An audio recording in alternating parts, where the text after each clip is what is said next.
मिश्राज IAS academy में आप सभी का स्वागत है। और आज हम लोग बात करने वाले हैं जजमानी प्रणाली के ऊपर। जजमानी प्रणाली भारतीय सामाजिक व्यवस्था की बहुत पुरानी व्यवस्था है और इस व्यवस्था के अंतर्गत हमें ये पता है कि जो हमारी जाति व्यवस्था थी, जो कास्ट सिस्टम था, उस कास्ट सिस्टम को आपस में जोड़ने के लिए, यानी जाति व्यवस्था को आपस में जोड़ने के लिए, जाति व्यवस्था के बीच संबंधों को बनाए रखने के लिए, उनकी निर्भरता को बनाए रखने के लिए एक बहुत ही अच्छी प्रणाली विकसित की गई थी और उसका नाम था जजमानी प्रणाली। तो इसको कुछ डिफाइन ऐसे किया जाता है कि प्राचीन काल में, पुराने समय में जब जाति व्यवस्था विकसित हो चुकी थी, तो विभिन्न जाति समूहों के बीच, among the different caste groups, जो आर्थिक सामाजिक व्यवहार संबंधों की एक प्रणाली है, यानी आर्थिक भी है और सामाजिक भी है, और आर्थिक सामाजिक व्यवहार संबंधों की एक प्रणाली को ही जजमानी कहते हैं। और इसमें दो चीजें थी। एक वो जातियां जो संरक्षक जातियां थी, जो बड़ी जातियां थी, और बड़ी जातियों में भी सभी जातियां जो थी वो संरक्षक नहीं होती थी। वो आगे हम बताएंगे आपको कि कौन कौन सी जातियां जो संरक्षक जातियों में रखी जाती थी, और दूसरी कुछ जातियां होती थी जो सेवा जातियां होती थी।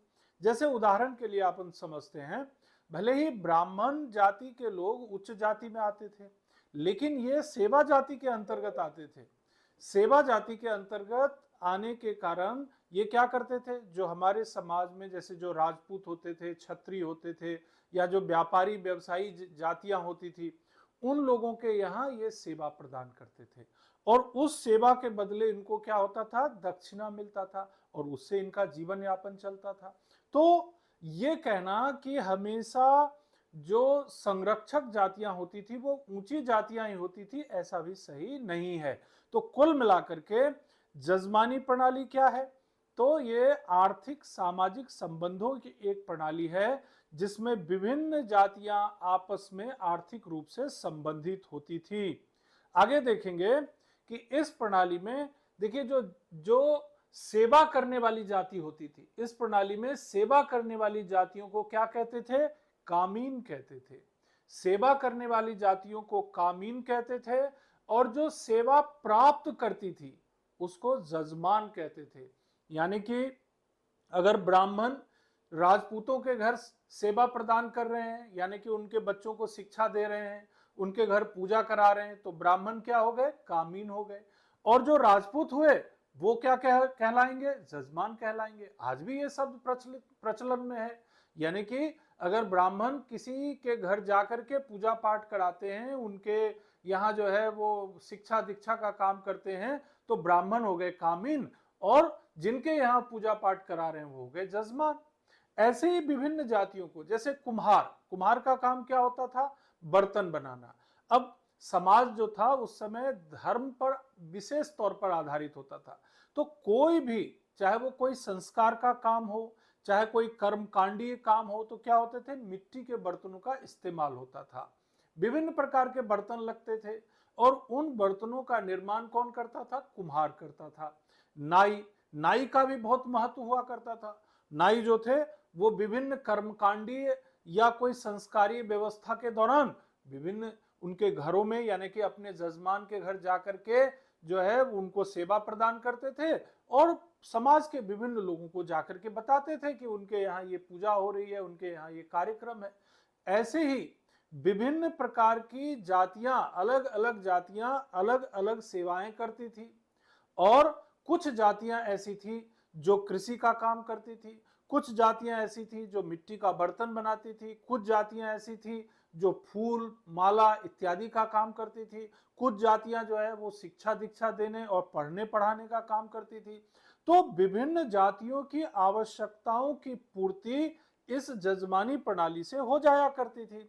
लेकिन इस व्यवस्था में एक समस्या थी। उस समय मुद्रा की व्यवस्था तो उतनी प्रचलित थी नहीं, उस समय कोई करेंसी उतना ज्यादा विकसित हुआ नहीं करता था। तो ज्यादातर जो ट्रांजैक्शन होते थे, जो भुगतान की प्रणाली होती थी, वो नगद नहीं हुआ करता था, अनाज के रूप में होता था, चारा के रूप में होता था, कपड़े, दूध, मक्खन, या ऐसे किसी कृषि उत्पाद के रूप में उनको दिया जाता था। जैसे मान लीजिए अब ब्राह्मण है, अब ब्राह्मण मान लीजिए 10 घरों में पूजा पाठ कराने का काम कराते हैं और साल भर वो उनके घरों में जो है पूजा पाठ कराने का काम कराते हैं। तो जो भी व्यक्ति उनसे सेवा ले रहे हैं वो 10 घर के लोग, चाहे वो राजपूत भी हो सकते हैं, वो कोई अन्य व्यापारी व्यवसायी, वो साहू भी हो सकते हैं, वो बनिया भी हो सकते हैं, कोई भी जाति के लोग, वो लोग क्या करेंगे, किसान, उनमें कुछ लोग किसान भी होते थे, तो वो लोग ये करेंगे कि उनके पास जो अनाज है, चाहे दूध है या मक्खन है या जो कुछ भी उनको लगता है कि इससे हम इनके इनकी जो आवश्यकता है उसकी पूर्ति कर सकते, वो उनको दे देते थे। तो एक दूसरे की आवश्यकता की पूर्ति इस तरीके से वस्तु, इसमें दोनों तरफ से वस्तु का विनिमय भी नहीं हो रहा है, इसमें एक तरफ जैसे ब्राह्मण और एक किसान, या किसान में कोई भी व्यक्ति, जाति का व्यक्ति, अब वो उनको अनाज दे रहा है लेकिन वो उनके बच्चों को जाके पढ़ा रहा है, तो इसमें सेवा का भी विनिमय हो सकता था और वस्तु का भी विनिमय हो सकता था। मुद्रा का प्रचलन बहुत कम ही हुआ करता था। तो इस तरीके से दो प्रकार की इसमें जजमानी प्रणाली में दो वर्ग बन गए, एक कामीन और दूसरा जजमान। अब इसको आगे बढ़ते हैं। अब देखिए, उत्तर भारत में और दक्षिण भारत में अलग अलग जातियां कामीन और जजमान हुआ करती थी।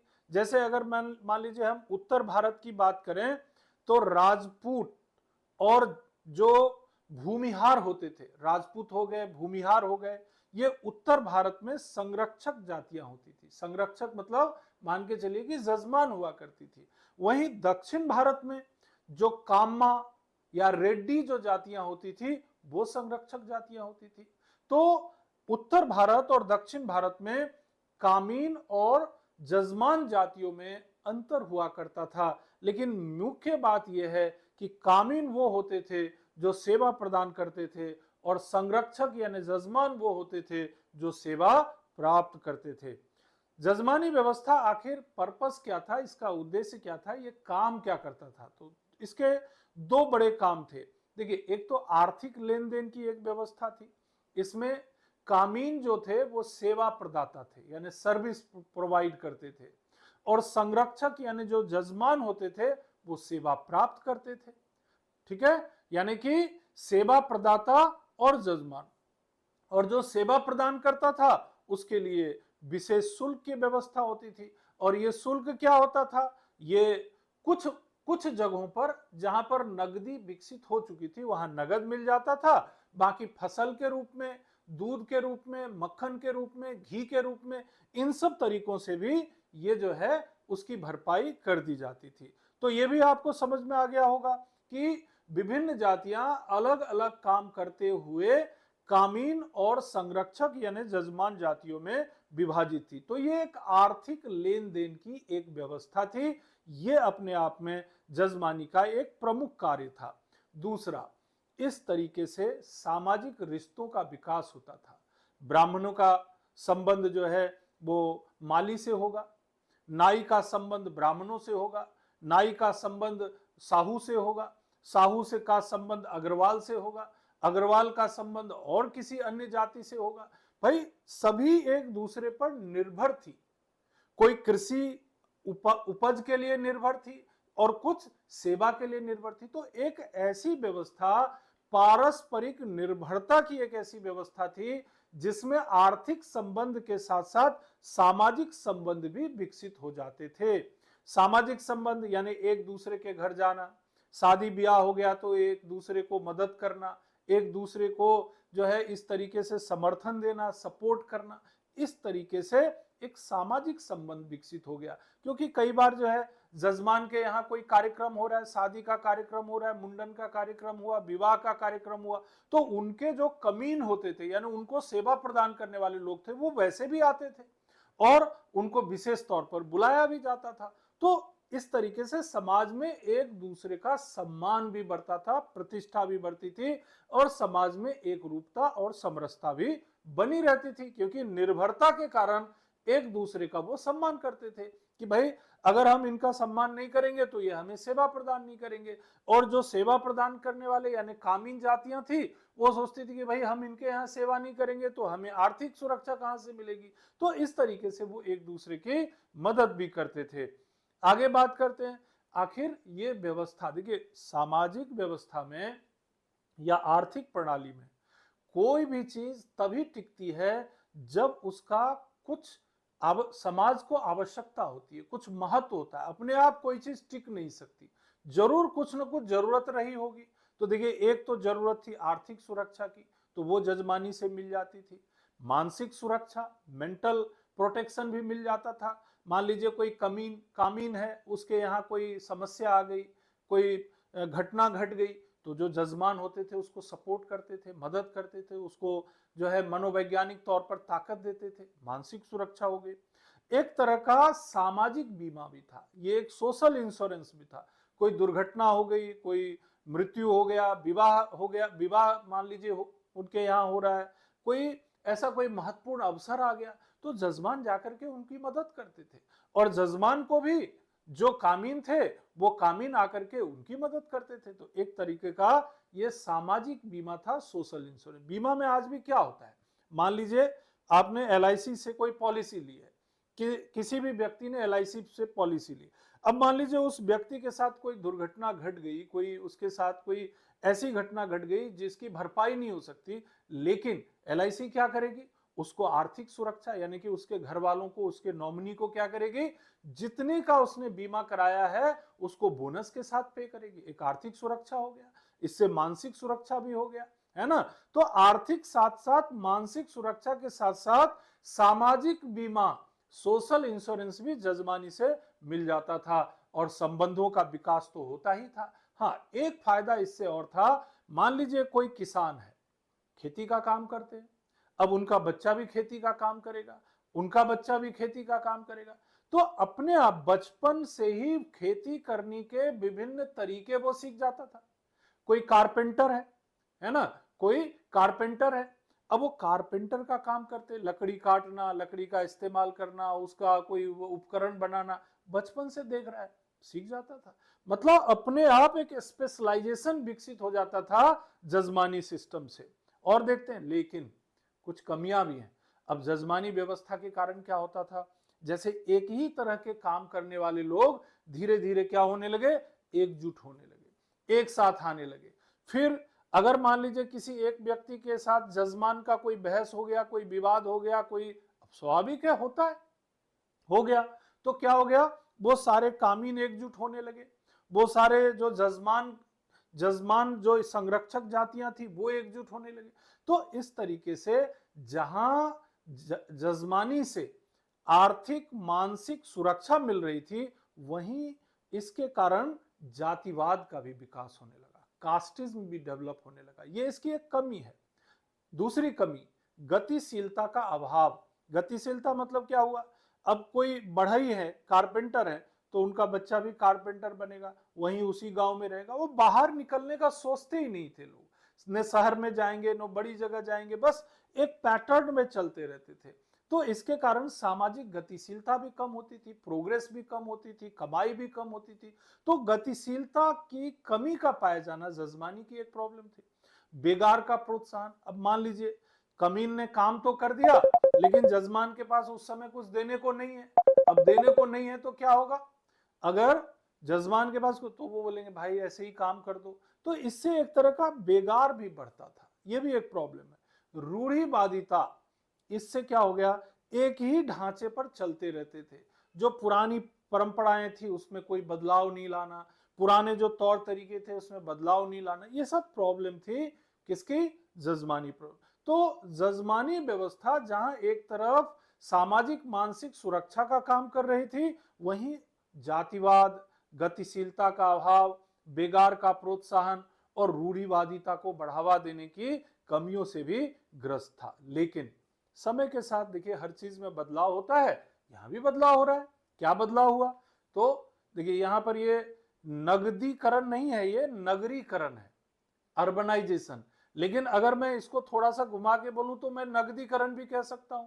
कैसे, नगदीकरण से मतलब क्या हुआ, वैसे ये वर्ड नगरीकरण है, ये बात समझिए आप, अर्बनाइजेशन है, लेकिन वो नगटीकरण जैसा दिख रहा है, आप इसे नगदीकरण पढ़ेंगे, है ना, इसको नगरीकरण पढ़ेंगे, अर्बनाइजेशन। अर्बनाइजेशन मतलब शहरों का विकास, गांव से शहर की ओर विकसित होना। गांव से शहर की ओर विकसित होना मतलब बहुत सारे लोग पहले सिर्फ खेती बाड़ी करते थे, अब बहुत सारे लोग व्यापार व्यवसाय करने लगे, बहुत सारे लोग नौकरियों पर निर्भर रहने लगे और वो नगर में रहने लगे, शहर में रहने लगे। एक शहर का जीवन और गांव में रहने का जीवन दोनों में अंतर होता है। तो जब नगरीकरण बढ़ा तो जजमानी व्यवस्था भी परिवर्तित हो गई। अब मान लीजिए कि कोई कोई कोई बढ़ई है मान लीजिए, या कोई कुम्हार का बच्चा है। अब मान लीजिए वो सिविल सेवा की परीक्षा पास करके डिप्टी कलेक्टर बन गया, डीएसपी बन गया, तो वो तो फिर वो लकड़ी का काम या कुम्हार का काम नहीं करेगा, वो तो कुछ और काम करने लगा। तो वहां चेन क्या हो गई, टूट गई। तो कामीन जो हैं उनके स्वरूप में भी बदलाव आने लगा और जजमान के स्वरूप में भी बदलाव आने लगा। किस कारण? नगरीकरण कारण, औद्योगिकरण। नगरीकरण के विकसित होने का एक प्रमुख कारण औद्योगिकरण है, इंडस्ट्रियलाइजेशन। इंडस्ट्रियलाइजेशन का मतलब ये हुआ कि जगह जगह उद्योग लगने लगे। पहले जो छोटे छोटे पैमाने पर घरेलू उद्योग, कुटीर उद्योग के आधार पर काम होते थे वो बड़े उद्योगों में होने लगे। तो लोगों को रोजगार के अवसर अलग तरीके से बढ़ने लगे, लोग अपना गांव छोड़कर उन उद्योगों में काम करने जाने लगे। तो फिर ऑटोमेटिकली क्या हुआ, जाति व्यवस्था पर इसका प्रभाव पड़ा और इस प्रभाव के कारण जजमानी व्यवस्था भी प्रभावित हो गई। ऐसे ही शिक्षा, एजुकेशन, जैसे जैसे एजुकेशन बढ़ा, लोगों की समझ बढ़ी, सामाजिक गतिशीलता बढ़ी, लोग एक जगह से दूसरी जगह जाने लगे और इसके कारण क्या हुआ, शिक्षा में टेक्नोलॉजी भी समझ लीजिए आप। तो उस टेक्नोलॉजी के प्रभाव के कारण या एजुकेशन के प्रभाव के कारण जो सामाजिक गतिशीलता बढ़ी, उससे जजमानी व्यवस्था भी प्रभावित हुआ। इंटरकास्ट मैरिज, जाति व्यवस्था को प्रभावित करने वाले प्रमुख कारकों में आता है इंटरकास्ट मैरिज। तो जब अंतर जाति विवाह बढ़ा, जब इंटरकास्ट मैरिज बढ़ा, तो जाति व्यवस्था कमजोर हुई। जाति व्यवस्था कमजोर हुई तो उसका प्रभाव जजमानी पर भी पड़ा। और संविधान, जब हमारा देश स्वतंत्र हुआ, जब हमने अपना संविधान बनाया, तो उस संविधान के बनाने की प्रक्रिया में हमने इन सब चीजों का ध्यान रखा कि भाई जो है, हम संविधान के आर्टिकल 14 में जो है हमने सभी को जो है समान रूप से कानून के सामने हमने सबको बराबर माना। हमने कहा आर्टिकल 15 में कि जाति, धर्म, लिंग, वंश के आधार पर हम किसी के साथ भेदभाव नहीं करेंगे। आर्टिकल 16 में हमने कहा कि भाई रोजगार के अवसर जो हैं सबके लिए खुले हैं। अब इन सब चीजों का, और जजमानी में क्या था, रोजगार रेस्ट्रिक्टेड था, है ना। जो जाति जिस व्यवसाय को करती थी वही करेगी, उसका बच्चा भी वही करेगा। लेकिन संविधान ने इस सिस्टम को तोड़ दिया। तो इसके कारण क्या हुआ कि जजमानी व्यवस्था भी प्रभावित हुई। तो जजमानी में परिवर्तन होते होते अब जैसे जैसे जाति व्यवस्था में बदलाव आ गया, तो जजमानी का स्वरूप भी लगभग या तो समाप्त हो गया है या थोड़ा बहुत अवशेष के रूप में ग्रामीण क्षेत्रों में देखा जा सकता है। इसके साथ ही जजमानी प्रणाली के बारे में एक जनरल आइडिया आपके पास आ गया। जजमानी क्या है, जजमानी को किस तरीके से डिफाइन किया जा सकता है, इसका फंक्शन क्या है और इसका उद्देश्य क्या है। तो आपने क्या पढ़ लिया, आपने पढ़ लिया कि जजमानी प्रणाली क्या है, फिर आपने पढ़ा कि जजमानी व्यवस्था का कार्य क्या है, फिर आपने देखा कि जजमानी व्यवस्था जो है किस तरीके से हमारे समाज में अपनी जगह बनाए रखा और हजारों सालों तक मेंटेन रहा, यानी कि उसका महत्व क्या था। उसके बाद जजमानी की कमियों और उसमें हो रहे परिवर्तनों के बारे में आपने पढ़ा। आज की बात यहीं तक, अगली क्लास में फिर मिलेंगे। धन्यवाद।